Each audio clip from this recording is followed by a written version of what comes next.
Those with borderline personality disorder, beware. Your whining about how people need to treat you all warm and fuzzy while you're abusing them isn't welcome here, nor any other of your feeble-minded comments about what you wrongly think people owe you. I will cheerfully delete such comments and block you from commenting here again. Now, to my intended audience. My talk today is once again about borderline women. I've done a few of these talks in the past, and in doing them, I've noticed a couple of distinct trends in your comments. One is that a lot of you, perhaps most, have experienced some relationship hell with women who behave consistent with borderline personality disorder. And two, men in this channel's threads have posted with some regularity that the characteristics associated with borderline personality disorder are similar or identical to what they have experienced with women generally speaking. In other words, for many men, women in borderline, same. I make it a habit here to explore questions that most other people won't, and what I've seen in the comments literally begs the question. Is the current female psyche in its normal state akin to a mental illness? Specifically, is there a crossover, an overlap between personality disordered behavior and typical behavior in women that blurs or even erases the line between what we call female and what we call crazy? It's a difficult question. So difficult, in fact, that simply asking it will put the social justice crowd into panic mode. They will interpret any sort of pontificating on the subject as misogyny. Then again, SJWs will see misogyny in a tortilla if you let them stare at it long enough, so they aren't the most reliable informants. For the record, though, this isn't a misogynistic exploration. As I've said in dozens of my talks thus far, you can't make any critique of women that does not include the culpability of men in the equation. For instance, for every gold-digging shitbird with tits in the world, there is some schmuck in a jewelry store buying her a tennis bracelet. You can't just place the singular blame on women who act like whores when they live in a world where men fight with each other to stand in line and act like Johns. Well, I guess you can, but to me you look really silly doing it. The male and female psyches are co-creations, totally developmentally intertwined. Whatever I have to say about women in this talk invariably comes with the caveat that men's complicity and enabling is part of the picture. And of course, there's no way to take my opinions and legitimately apply them to the general population. Honest, scholarly investigation of whether the average woman is mentally ill, much less personality disordered, by virtue of her sex, will never happen in the foreseeable future. The best I can hope to do is to take the diagnostic criteria for borderline personality disorder and compare it to my own life experience with women. In doing so, I will employ the 9 elements of diagnostic criteria as described in the DSM-4. As I've noted in previous videos, I opt for the DSM-4 information over the more recent DSM-5. In my opinion, the DSM-4 is influenced less by feminist ideologues and provides clearer, more accurate and understandable descriptions than the DSM-5. On each of the 9 criteria, I will use a rating system of 0 to 5, with 0 reflecting an absence or near absence of a given criteria in my personal experience with women, and 5 reflecting a consistent or nearly consistent presence of particular traits of borderline personality as outlined by the DSM-4. I'll disclose in advance that, to my knowledge, I have never been in a relationship of any length with a patently borderline woman. That is not to say I have not had my share of behavior from women that I thought was totally freaking nuts. I certainly have. And while I invite you to listen to this talk and to come up with your own score, I don't suggest it will address all or most of the problems that relationships with women can visit on your lives. This is just for fun and education, guys. With that, the DSM-4 describes borderline personality disorder as a pervasive pattern of instability of interpersonal relationships, self-image, and affects, and marked impulsivity beginning by early adulthood and present in a variety of contexts as indicated by 5 or more of the following. 1. Frantic efforts to avoid real or imagined abandonment. Note, do not include suicidal or self-mutilating behavior covered in Criterion 5. I had to give this one a 4. I have never been with a woman for any length of time who did not display at least some resentment of my life activities that were not centered around her. Part of this one may be a subjective guess on whether behavior is driven by fear of abandonment versus the narcissistic need for dominance and control. In this case, though, I think we are engaging semantics. Whether it is the classic borderline fear of abandonment or the raging narcissist's effort to seat herself in the center of the universe, both will interpret your rejection of their perceived needs as a form of abandonment. And, after all, it isn't saying much for a woman if we have to stop and qualify that her actions are more like a narcissist than a borderline, that her pain over imagined abandonment is actually narcissistic wounding.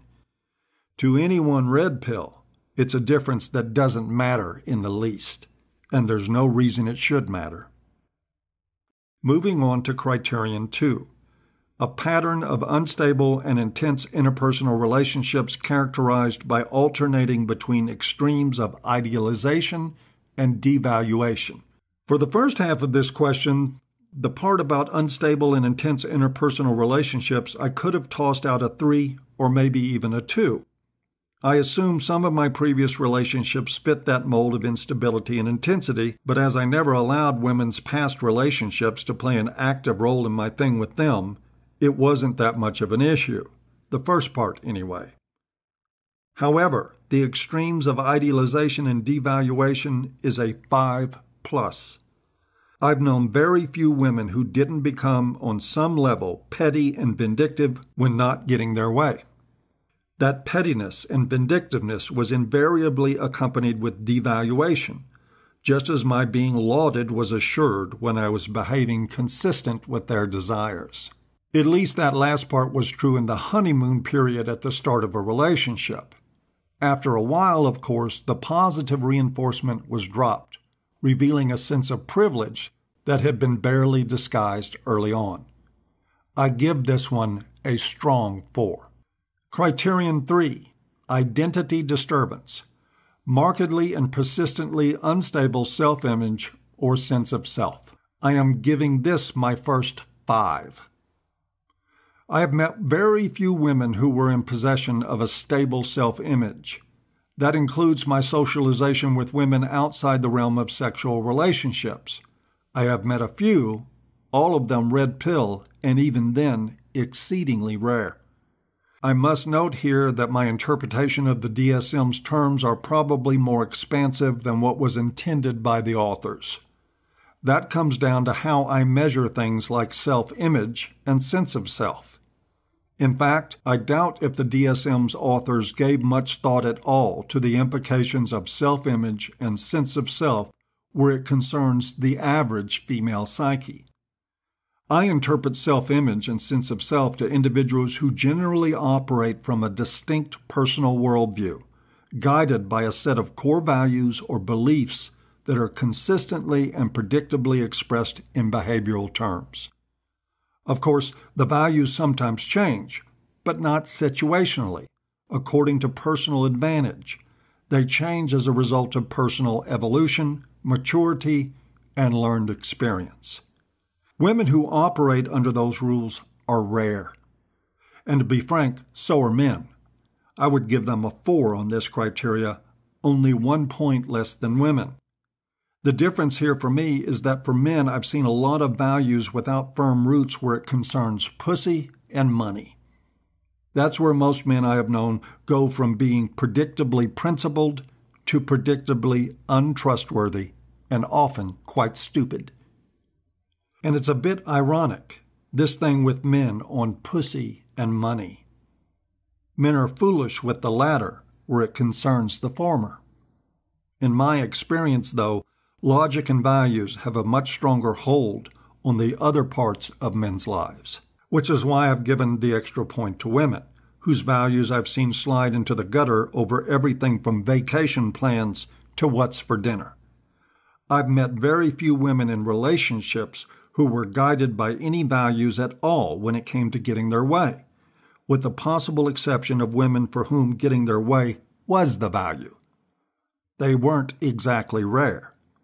Nor were women whose moral compass failed to prevent them from inflicting some level of punishment on any man who doesn't give them what they want.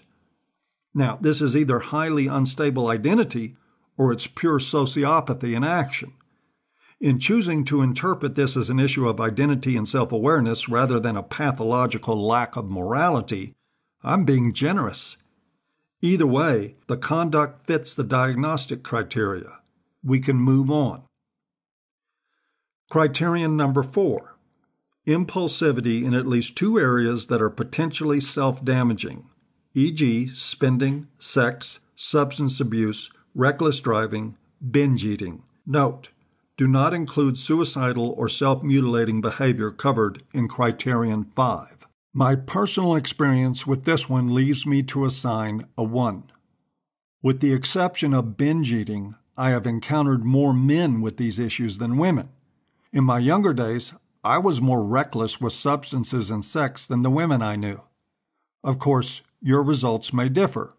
If so, I'll hope you'll share it in the comments. Criterion number 5. Recurrent suicidal behavior, gestures or threats, or self-mutilating behavior. I am going to give this one my first and only 0. I take it that part of this was also a function of my personality. Even in my bluest of blue pill days, I never had a woman threaten to kill herself. I knew guys who this happened to, all of them much more steeped in the white nightlife than me. I am assuming that my less than warm and fuzzy reaction to other forms of manipulation probably prevented things from escalating to suicide threats. This and the fact I never had a woman I was involved with self-mutilate bolsters the idea that I probably was never with a full-blown borderline. That takes us to item number 6. Affective instability due to a marked reactivity of mood, e.g., intense episodic dysphoria, irritability, or anxiety usually lasting a few hours and only rarely more than a few days. Dysphoria, for those of you who don't know, is psychobabble for being miserable. It is the opposite of euphoria, and it is often accompanied by general irritability, which could be called a euphemism for being bitchy. These miserable, bitchy periods can be very transient or linger for a while. Let's see. Moody, miserable, bitchy. Can you say 5? Sure you can. Time for criterion number 7. Chronic feelings of emptiness. I'll be very generous again and say 3 on this one. It's hard not to say 5 again since we just went over moody, miserable, and bitchy, which, like the lack of core values, are things I normally associate with personal emptiness and with being female. Still, the question here was of chronicity. I have been in relationships with more than a few women who did not appear to be plagued with chronic emptiness. Only when things weren't the way they wanted them did the symptoms of the mental anguish manifest. That was a lot of the time, life being the way it is and all, but I would not qualify it as chronic. A lot of this is dependent on the environment as well. I've had quite a few women straight up dump me when they discovered I couldn't be controlled, or when they figured out that I found their lack of core values to be repugnant. I'm sure some of them felt temporarily empty over that, which is ironic, because watching a woman walk away because she could not handle my insistence that she act like a grown-up and treat me like one was always fulfilling for me. Criterion number 8. Inappropriate intense anger or difficulty controlling anger, e.g., frequent displays of temper, constant anger, recurring physical fights. I'm really pretty torn about this one, mainly because I don't subscribe to the same views as the authors on anger and control. They're referring to a lot of loud, aggressive behavior here, even physicality, as though it is the epitome of poorly handled anger. Certainly, it's one dysfunctional way to express anger, but it's not nearly the only way, and probably not the most destructive in the long run. If we were to include some other forms of anger, this would put me at a 5 with most of the women with whom I've been involved sexually. Most of it came in the form of psychological abuse, some so intense as to be rightly called emotional terrorism. I've known women who refused to express any level of anger directly, but would instead plan an emotional ambush or employ false accusations in a social setting that could very well have dangerous results. I've known a couple of women who executed elaborate plans to inflict maximum emotional pain for the slightest of grievances. They were quiet, cunning, and calculated, but they would probably not fit the criteria that I've agreed to use here. A small minority of the women were physically violent, so I give them a 2 on this one.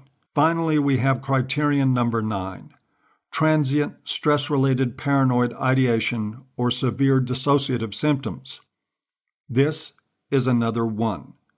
This one, admittedly at the deep end of the borderline pool, is one that I've been spared. Mind you, I've heard some really crazy shit from women. I've watched them produce the most bizarre rationales for getting their way. I've seen them manufacture whole warehouses full of batshit crazy in their quest to prove themselves right, or at least to deny that they were wrong. I've watched them argue their points, contradicting themselves, time after time, then contradicting the contradictions for good measure. And I've watched them look puzzled when I started laughing at the comedy they were providing. As totally nutso as all this is, none of it really rises to the level of paranoid ideation or dissociative episodes, at least not in my experience. It was always more like dealing with a 4-year-old who, caught with their hand in the cookie jar, denies they were after the cookies and tries to make you feel bad for accusing them. So with that, I conclude the comparison of diagnostic criteria to the women I've been involved with over the span of my life.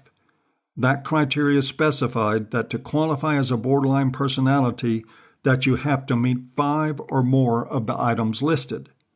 Counting the 3 I issued on item 7, the composite of the women with whom I have had relationships qualifies for the diagnosis. The other 4 positives were very strong, ultimately providing me some of the best motivation for red pill philosophy I've ever had in my life. So, gents, in my experience with the female psyche as it plays out in relationship life, the one word that sums it up better than any other is borderline. Again, that is not a condemnation of women in general. It's just an honest account of my experience, with me taking full responsibility for my own role in creating and enabling so much bullshit in my life. That personal responsibility is the best thing to have ever happened to me. The fact is that if I indulged myself in the latitude to only measure the last 20 years, the outcome would have been very different. Not that it would paint a rose garden picture of my life, far from it, but it would take me completely out of the realm of dealing with a lot of crazy borderline shit, which I used to think was just an inevitable part of life with women. When I quit whining and got to work screening, things changed. I have come to the conclusion that that change can happen for anyone who wants it. And that is it for today's talk. As always, I hope you've enjoyed, and see you next time.